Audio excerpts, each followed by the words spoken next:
There were two historic results in last night's by-elections. Join me on the Electoral Roadshow with Analyst Wayne Sussman. Cody from Paarl has sold multiple vehicles to We Buy Cars. Suspicious? I think so. Is that a crime? No. Where are you getting the cars? I buy them and I sell them at the spot like a normal person. Okay. No, man, I'm just an accounting student. I know a good deal when I see one. That's Excel. Meant. What's more stressful, tax season or selling a car at We Buy Cars? Tax season, obviously. We Buy Cars, the easiest way to sell your car by far. Welcome, Wayne, after a long night. Chris, I set my alarm for 3:30 in the morning, but my body clock woke up at 1:45, and for good reason. It was an historic night. Let us start, to use your words, how the Patriotic Alliance feasted on the African National Congress and the Democratic Alliance in Noordgesig. Thank you. So, this is Ward 29 in Johannesburg. It is Soweto, but Noordgesig is part of this ward. It is a predominantly coloured area.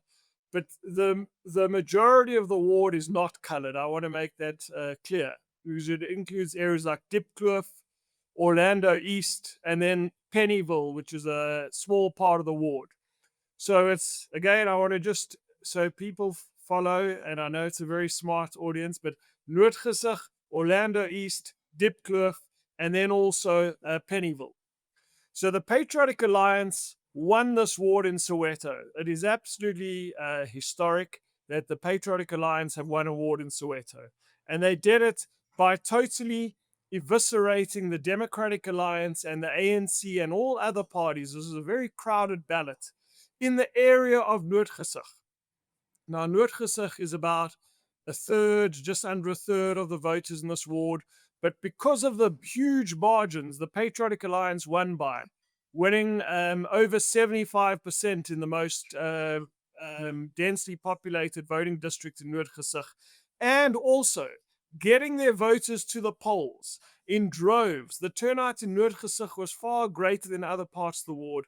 The Patriotic Alliance filled up a big buffer, and the ANC and all those other parties could simply not haul them in. So when we break down the result, and again, I said there are four distinct parts of this ward. You saw the PA clean up in Noordgesig. You saw the ANC in Diepkloof, which is an older, more settled part of Soweto. The ANC essentially held their own, doing what they did in 2021. So that was if those results came in first, the ANC would have thought, we have a chance here. We know we're going to lose Noordgesig. We always lose it to either the PA in the most recent elections, the DA. But if you looked at Diepkloof on its own, the ANC was stable. But then the results of Orlando East and Pennyville come in. And we'll start with Pennyville because that's got the least amount of voters. Umkhonto weSizwe was the most popular party in Pennyville. And a little known party, and there was a very long ballot sheet, but one of the parties which is at the bottom of the tally of the elections in 2024 was a party called the African Movement Congress. They beat the ANC in the area of Pennyville. And then the ANC coming in a distant third, losing more than half of their vote in Pennyville. But then it got worse for the ANC. We go to the area of Orlando East.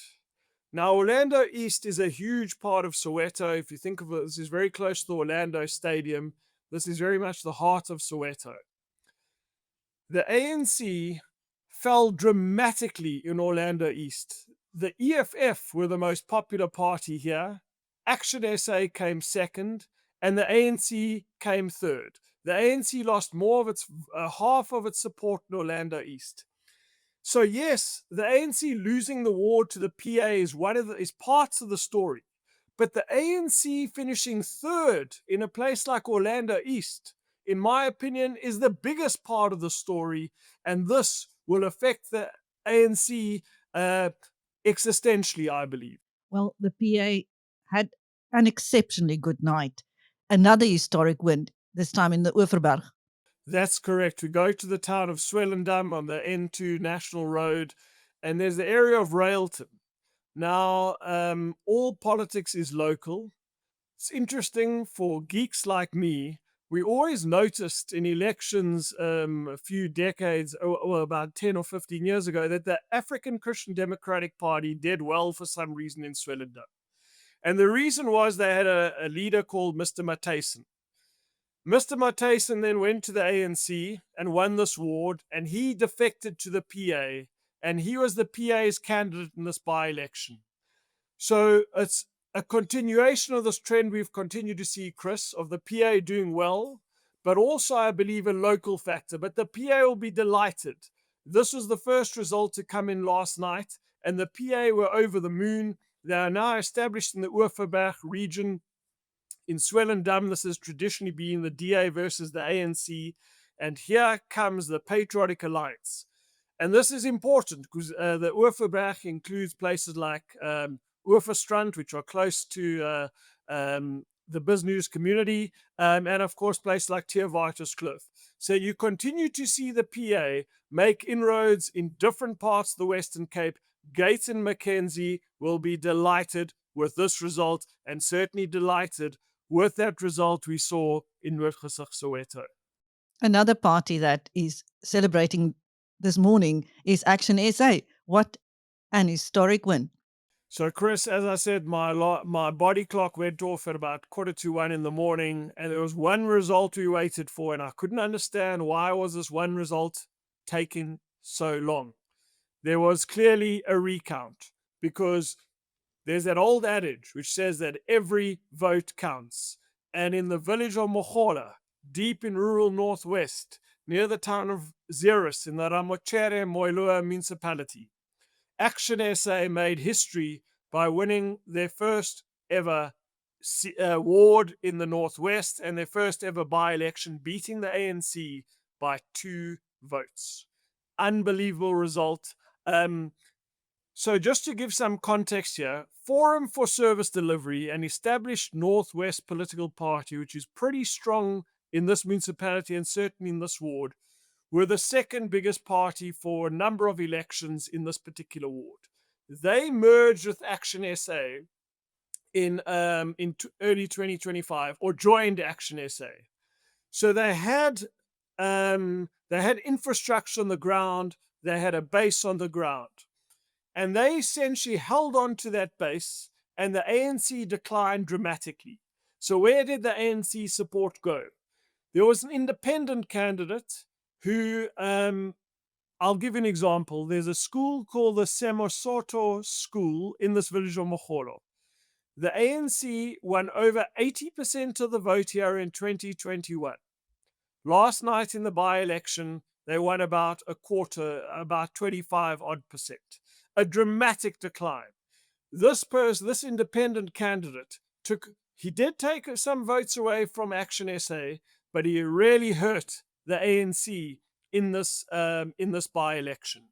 We also saw Patriotic Alliance winning one of the voting districts, and essentially the votes were spread across the board, but ActionSA held on, and they will now say, we are not just an urban party. We're not just a party which governs in Tshwane. We're not just a party which took Johannesburg by storm in 2021. We can win elections in deep rural areas. This is a major victory for ActionSA, and they will be delighted. And I'm sure there's going to be a big victory party in this village of Mogola, deep in the northwest. Well, the African National Congress did manage to hold on to some wards, Wayne. And I can assure you, I haven't had much to drink when I tell you this next anecdote. It's very early in the morning. We go to Langeberg, to the town of Bonnievale, and there's an area called Happy Valley. Here, similar to Swellendam, the ANC councillor moved over to the Patriotic Alliance. And in 2021, the Freedom Front actually did very well here, and there are Afrikaans speakers here, but no white Afrikaans speakers in this voting district, in this ward. And the Freedom Front won about 24% of the vote to finish third. That support collapsed in 2024 for the Freedom Front. And when you looked at the candidate list, as I said, the ANC candidate stood for the PA. The Freedom Front candidate from 2021 who was popular stood for the ANC. And the ANC, which has had a torrid time in the Western Cape in the last few by-elections and in the last election, not only retained the seat, but won close to 50% of the vote in a very competitive ward. They beat the Democratic Alliance, and the PA the PA were in third place. So the ANC, this is a big result, and it just shows you how important your candidate selection is. And this, I believe, will lift the ANC spirits in the Cape Winelands. The DA were down 4 percentage points, but were essentially mirrored what they got on the provincial ballot in 2024. And it's two different tales for the PA. On the one hand, they can tell themselves, look, we grew from 2% to 21% of the vote. We came third, but our support grew dramatically from 2% to 21%. Or you can say the PA actually fell because in 2024, they had 30% of the vote here to 21%. And you and I have been speaking about this week in, week out of the PA's growth since 2024. Here is an outlier, a by-election where I think they believe their chance would have been good and their support actually declined from 2024. So that was in the Langeberg. Then we go to the far north of the country, to Messina. This is so far north. We have a border with Zimbabwe and a border with Botswana, and we have the Mapungubwe National Park. So this is in Messina.